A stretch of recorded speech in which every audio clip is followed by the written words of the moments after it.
Hello, and welcome to the Tuning In podcast. I'm Dana Evans, your inner voice and emotional support coach. In this podcast, we explore the deep wisdom that lives in our bodies, emotions, and inner voice. Together, we'll shed the layers that no longer serve us, creating space to tap into the flow of life and experience true ease. So, are you ready to join me? Let's dive in.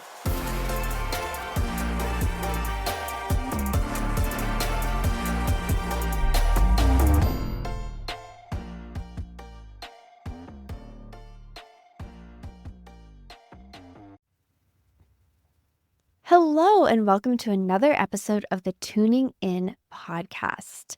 Today, I am sharing a story that surprised me in the best possible way. A story about boundaries, friendship, emotional growth, and what happens when you choose to honor your truth, even when it's uncomfortable. I'm calling this episode How One Hard Conversation Unlocked Flow and Adventure.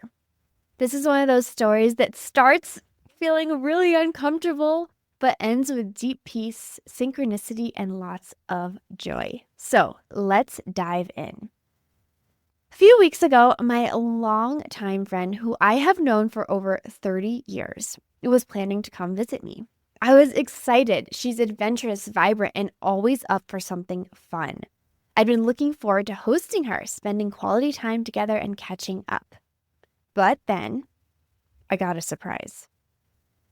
She called me to let me know that she was on her way and had her dog with her. Now, I actually love her dog.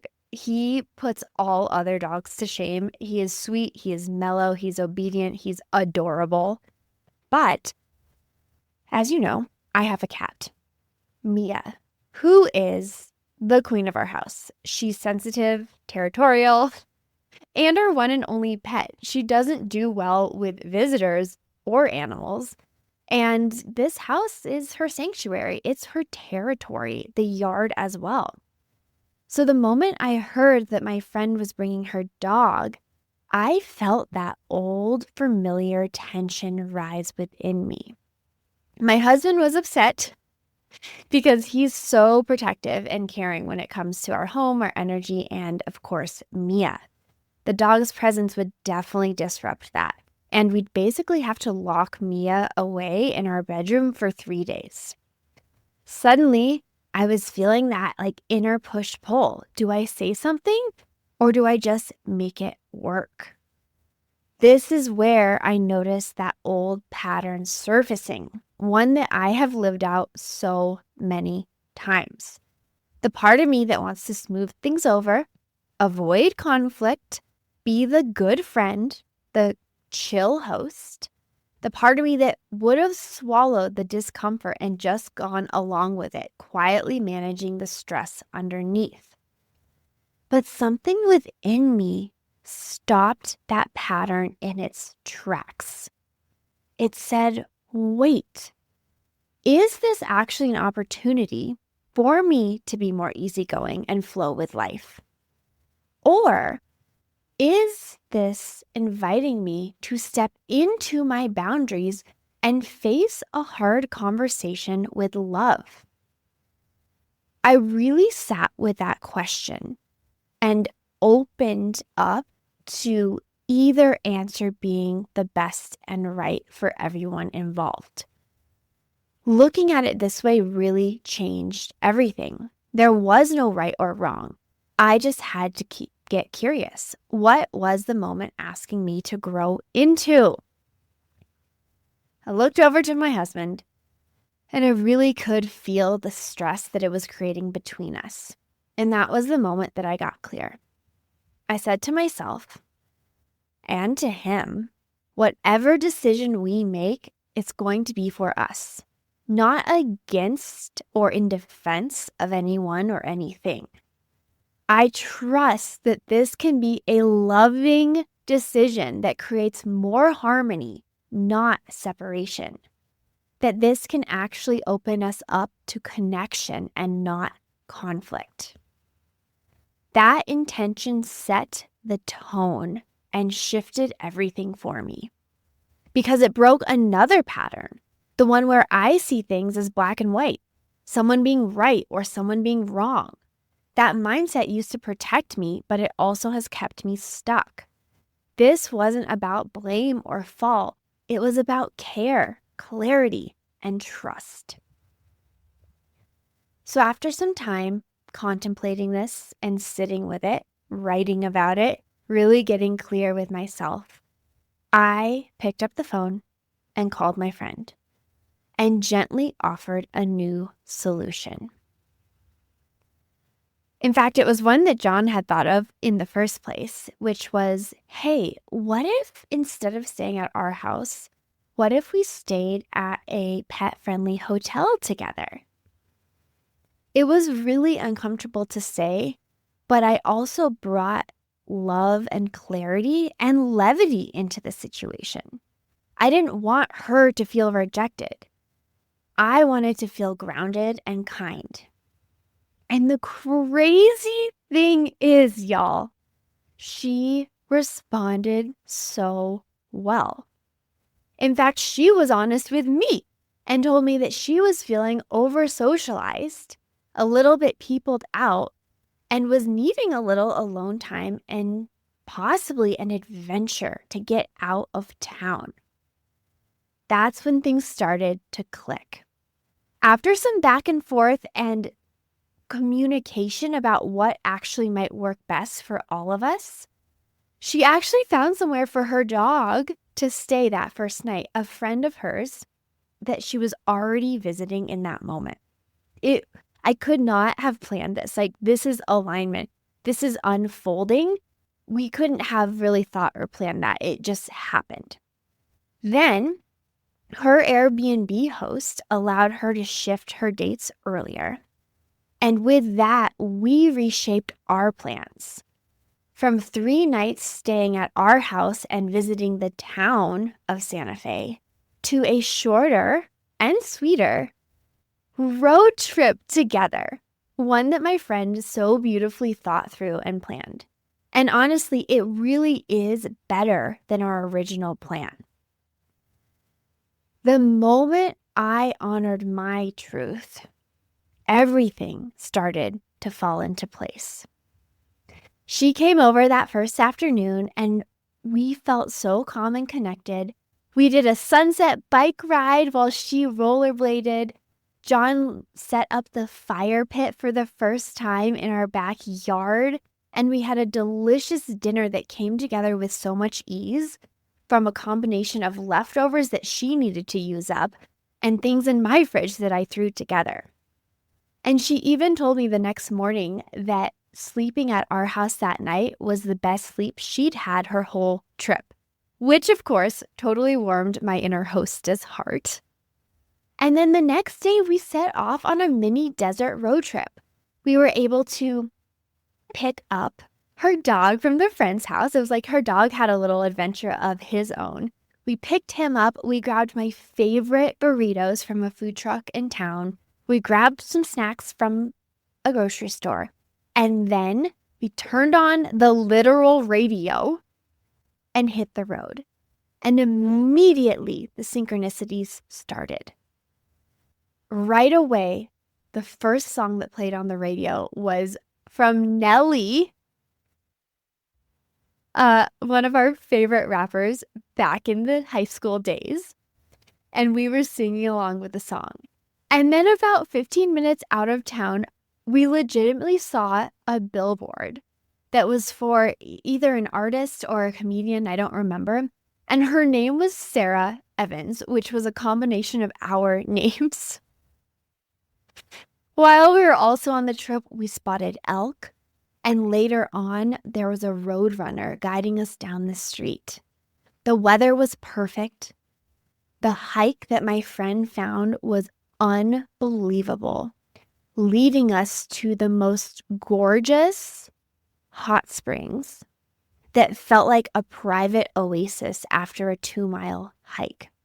Even the temperature of the hot springs was perfect. Typically, they're 100 degrees or higher, but this one was lower, about 80 to 90 degrees. And it's crazy because That sounds cool for a hot springs, but the day of the hike was so warm. And by the time we got up to the top of the hike, we were sweating. So going into the hot springs felt so refreshing and delightful. We also got to see a couple major monuments in New Mexico that I hadn't seen yet because, again, my friend had planned this beautiful 4-hour road trip that we went on. And then we ended in Albuquerque at her Airbnb, which she was able to move up, and had such a wonderful night together. We unwound, and y'all, this is so fun.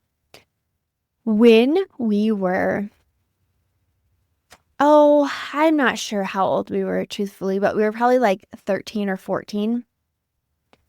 We lived in this beautiful neighborhood that was like a forest, and this is where we met. We met in 2nd grade and have been friends ever since.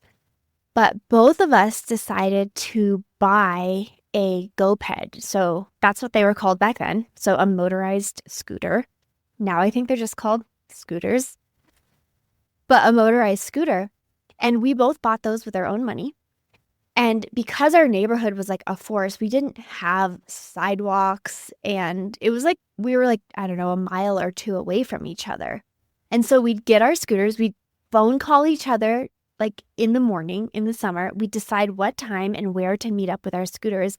And then we'd scoot all around our neighborhood. It was so much fun.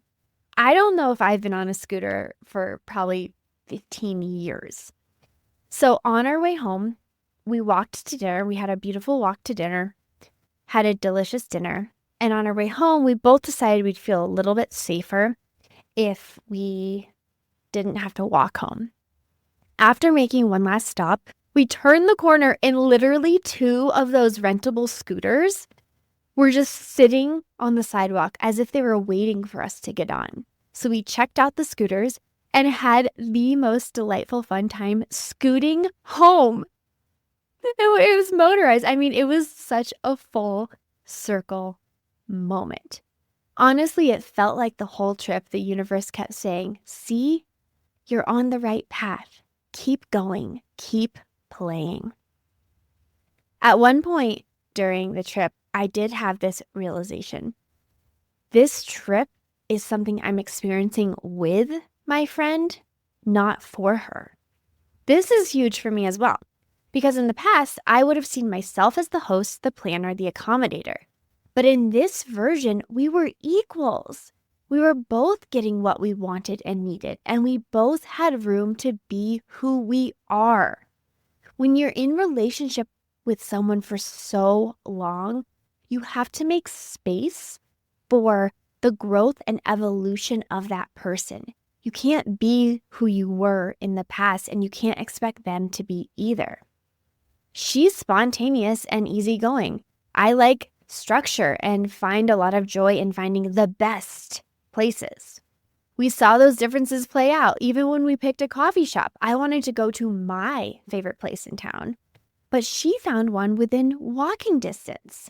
And when I said, but I know the best one, she looked at me and said, it's not about finding the best, Dana. Right now, we want to find something that's close and new. This caused my brain to short circuit for a minute. But the funniest part was, she was right.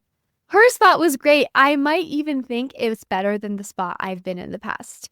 And I would have missed it had I clung too tightly to my way.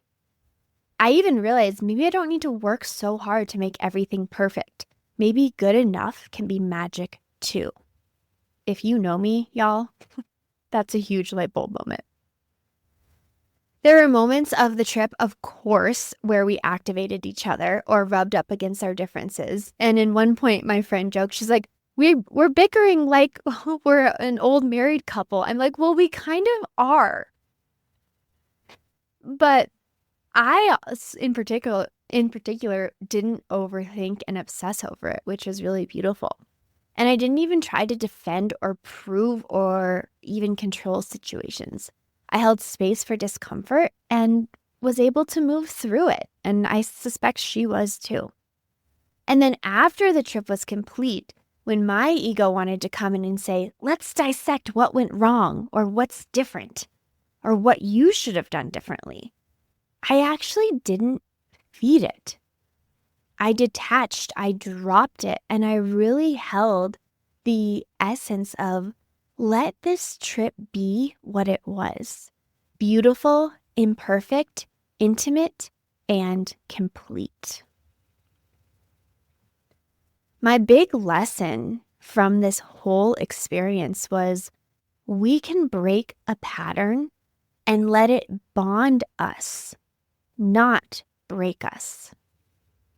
In fact, a bigger sentiment for me is, will we have the courage as individuals to speak the truth lovingly and actually let that truth be the solve that bonds us, not the wedge that breaks us?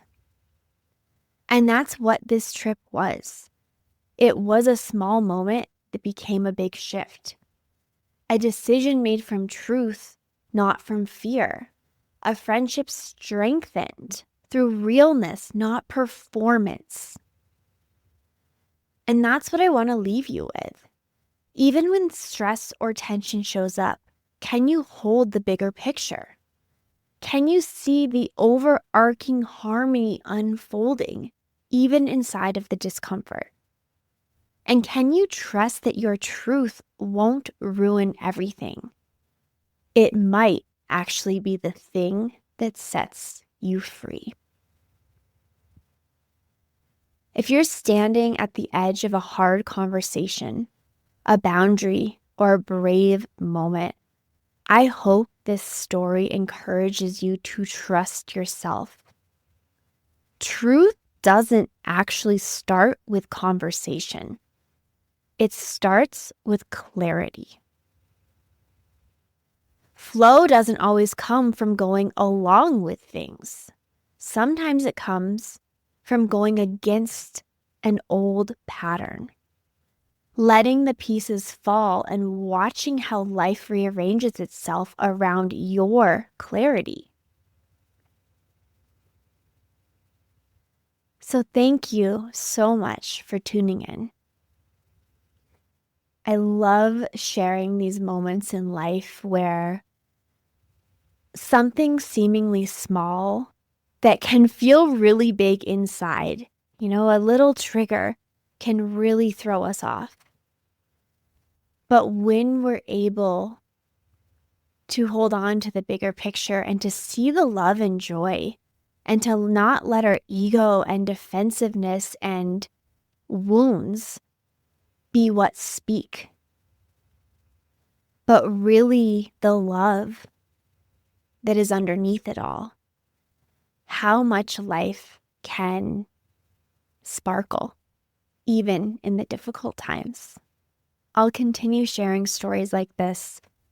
And if this resonated with you, as always, I would love if you shared it or sent me a message to let me know what landed. You can text me in the show notes. At the bottom of the show notes, there's a line that says text this episode. It's so cool. You just click the link and it opens up a text on your phone and you can send me a message that way. Even if you just want to see if it works, try it. I would appreciate that. But until next time, keep listening inward, honoring your truth and rhythm, and tuning in to the voice within you. We'll see you next week.